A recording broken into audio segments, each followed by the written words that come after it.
He had a sullen disposition, so I thought I could brighten his day with a smile. That was a terrible idea.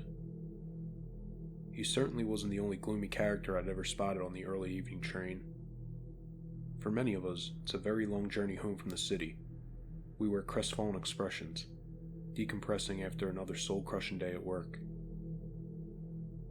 Nevertheless, this particular man caught my attention. He was standing at the opposite end of the carriage, firmly fixated on the doors behind me. His vacant brown eyes hardly seemed to register what they were seeing. He had a pale complexion, and his skin sagged, as if it were too loose for the bald head on which it hung. Most importantly, he was sulking. I smiled.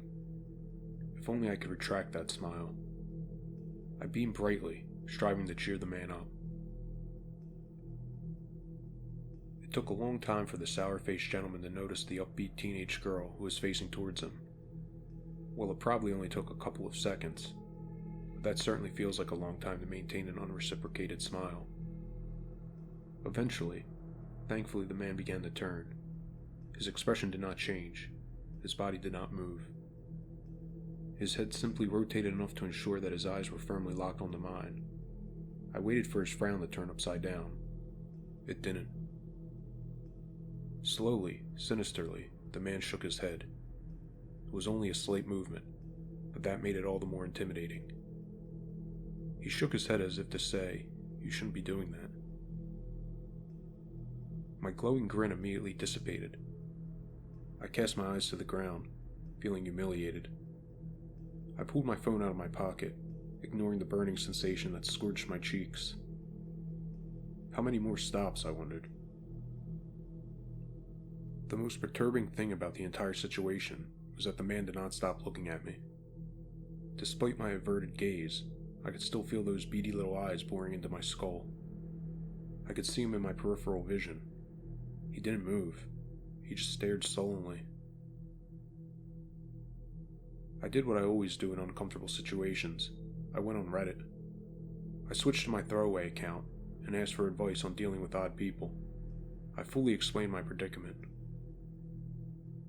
Most people just called him a creep. They said to move down the carriage. One user popped up on my private chat. I won't include his username, but he had something more unsettling to tell me. Why would you smile at the Morose Man? I thought he was screwing with me. I asked why he was calling the stranger the Morose Man. From your description, I realized who you'd seen. I played along with the prankster, asking about the Morose Man, who I assumed to be some sort of urban legend. He minds his own business, unless somebody disturbs his peace, and you just disturbed him. You need to get off that train and run. His wrath eventually subsides, and he goes on his way. He will pursue you until midnight. My chest started to tighten. I was no believer in ghost stories, but I felt something that I still can't explain. I knew that the Reddit user was telling the truth. I felt it. I could see it in the man's awful eyes, which were still watching me. I asked the mystery messenger what the man was going to do. He wasn't doing anything particularly threatening. He was standing still. Why does that matter? Just stay away from him. What time is it in your part of the world? 6:59 p.m. Right. 5 hours. Just stay away from him, and make sure that you avoid doorways. I thought that the final sentence was a little peculiar, but it was definitely no more peculiar than the user's claim that the dismal gentleman was some sort of unearthly being. That being said, I couldn't ignore the feeling in my gut. I don't scare easily. This stranger, however, terrified me. We were frozen in that state for another 20 minutes or so. When the train eventually reached the next station, I slinked out of the open doors. I still hadn't looked up from my phone. I didn't want to see the man's ghoulish face. I just wanted to get home. Once I was on the platform, I stopped walking backwards. I stood and waited, trying my best to watch the man out of the corner of my vision. He didn't move. He stayed on the train. The doors closed. I cried exuberantly as the train pulled away. What a fool you've made of yourself, Paige, I thought. You let anxiety get the better of you, and now you're at the wrong station. Fantastic. Perhaps the foreboding feeling in my body had simply dissipated because I was no longer in the vicinity of the haunting man. Perhaps it was simply that his gaze was no longer upon me. Whatever the case, I felt normal again. I felt stupid and I began to stroll out of the station. I was bursting for the toilet. I hate public bathrooms, but I knew I still had a long journey ahead of me, so I decided to face my phobia. I strolled into the empty bathroom, which was illuminated by a cold, clinical, fluorescent light. Choosing the first cubicle, I entered, sat down, and opened the Uber app. I was still about 40 minutes from home if I were to travel by car, and most of the nearby Ubers were not really nearby at all. After 10 minutes of faffing, I booked one, and groaned at the text box, which explained that there would be a 30-minute wait time. 8 p.m. Home by 8:40 p.m. Great. Dinner then bed. The main bathroom door suddenly opened. I ignored it, continuing to scroll through my phone. Shoes clomped across the tiled floor. They were very heavy, slow, purposeful. The footsteps stopped. I looked down and saw 2 black smart shoes poking beneath the bottom of my cubicle door. There are 2 other cubicles, I pointed out. Just one knock, that was all. I looked a little more closely at the black footwear and realized, much to my terror, that I was looking at men's shoes. "Excuse me," I timidly whispered. Are you in the right bathroom?" Knock. "Just go away," I screamed. I hoped somebody would come. Somebody had to come. An awful feeling overcame me. Without fully accepting why I was doing it, I frantically opened my phone and messaged the Reddit user. "I don't think you need me to tell you who's on the other side of that door." I asked my anonymous savior what I should do. "Don't open the door. I told you to stay away from doorways. Just wait for somebody else to come into the bathroom. Remember, the Morose Man doesn't like to be disturbed. If somebody enters, he should leave." So I waited, and waited. I waited until the Uber came and left. Then, something dawned on me. I could wait until the cubicle until morning, surely. No such luck, according to my online guru. Closer to midnight, his patience wears thin. For now he's polite. Soon he won't be polite. You should pray that somebody enters and interrupts him. I looked at the time on my phone, 8:37 p.m. Then I looked at the bottom of the cubicle door. The knocking had ceased, but the shoes remained. I leaned to one side on the toilet seat, peering through the crack between the door and the cubicle wall, hoping to catch a glimpse of the figure on the other side. Perhaps I wanted to prove to myself that it wasn't in fact a Morose Man. I couldn't see him. He was standing too far to the side. And then a face slid into view, peering through the gap between the cubicle door and wall, revealing the insidious thing on the other side. Its brown eye was now black. I screamed in panic, instantly jerking myself back to the center of the toilet seat, not daring to move. I wanted to keep messaging my mystery Reddit friend, but he also gave me the creeps. Why did he know so much about the Morose Man anyway? I searched for information about the malicious entity on the internet. Nothing. To calm myself, I decided to accept my position of powerlessness and simply scrolled through the social media.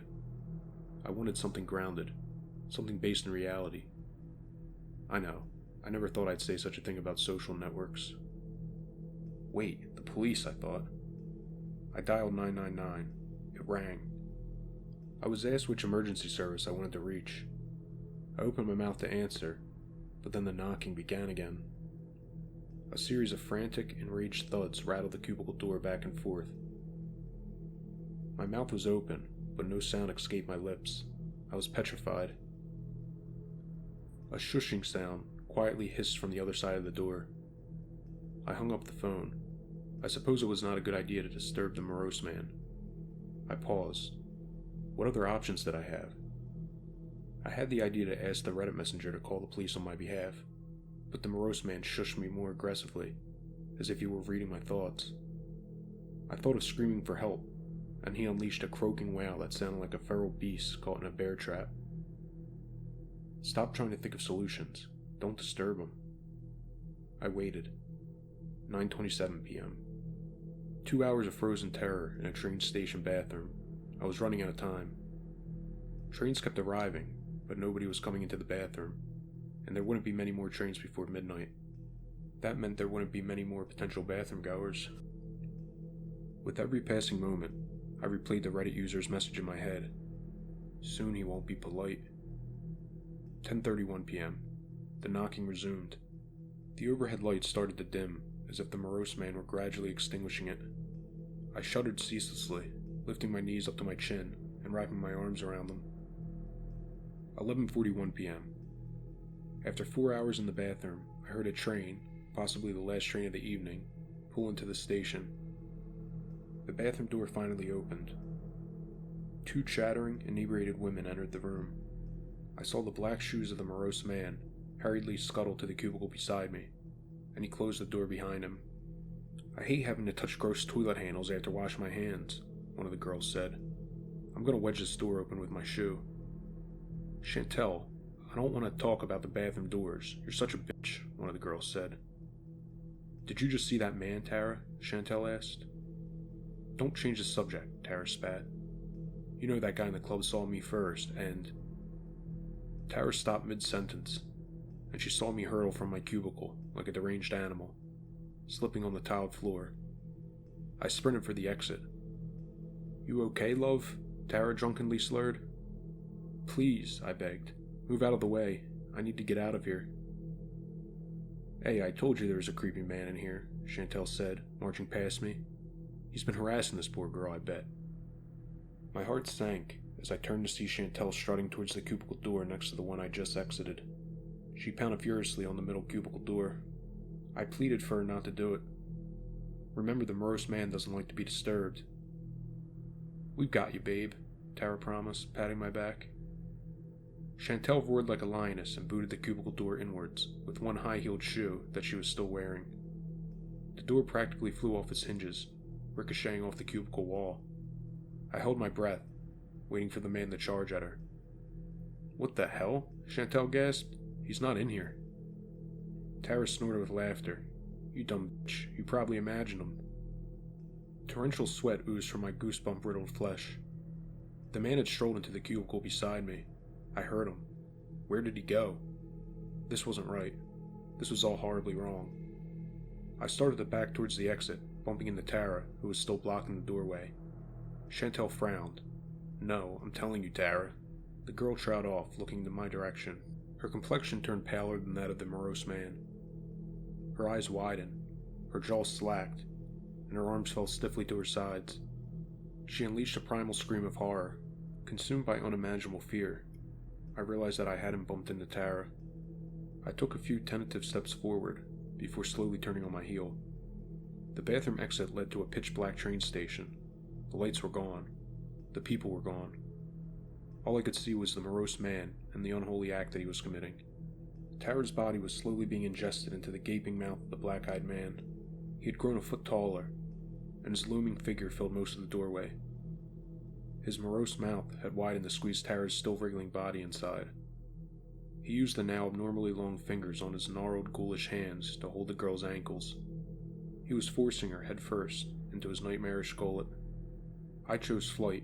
Chantel chose fight. I started back towards the cubicles, but the manic girl beside me ran towards the exit, screeching at the entity and begging it to release her friend. The man was still greedily swallowing Tara's spasming, half-alive body, but he unwrapped the fingers on his left hand from her ankle and seized Chantel by the neck. As I continued to back towards the farthest cubicle, I watched the Morose Man complete one course and prepare for the next. Chantel was certainly much louder than Tara. She unleashed a series of short, pained yelps, her cries muffled by the inside of the creature's body as he slid her down his throat. I threw open the cubicle door, locked it behind me, and immediately looked at my phone. 11:43 p.m.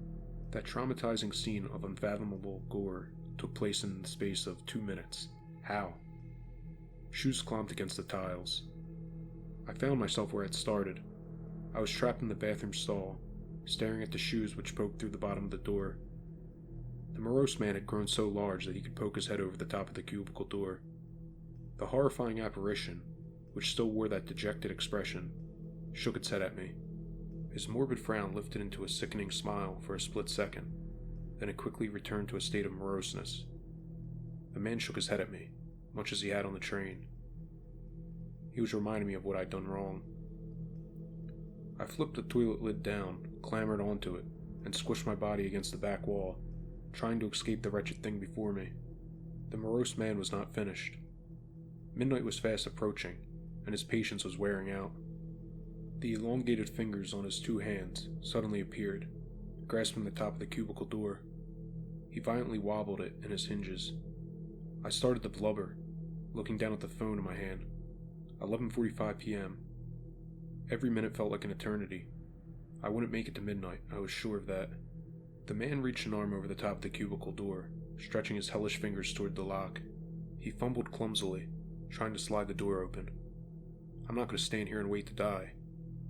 I turned to my right and started to pull myself over the wall of the cubicle beside me. At the moment I landed on the other side, I heard the lock slide across. The monster barreled into the cubicle I'd just exited. I knew I only had moments to spare, so I fled the middle cubicle and ran towards the bathroom exit. Welcoming the dark of the embrace of the train station, I didn't pause to look over my shoulder. I already knew that the Morose Man would be following me. He could find me anywhere. That was when I remembered what the Reddit user had repeatedly said. I told you to stay away from doorways. I know, I was an idiot. Well, I hadn't believed in the Morose Man, not really. You can't blame me for going into the bathroom. I'd already put the fright on the train out of my head. I viewed it as a moment of anxiety. As I ran across the train platform, however, I could no longer deny it.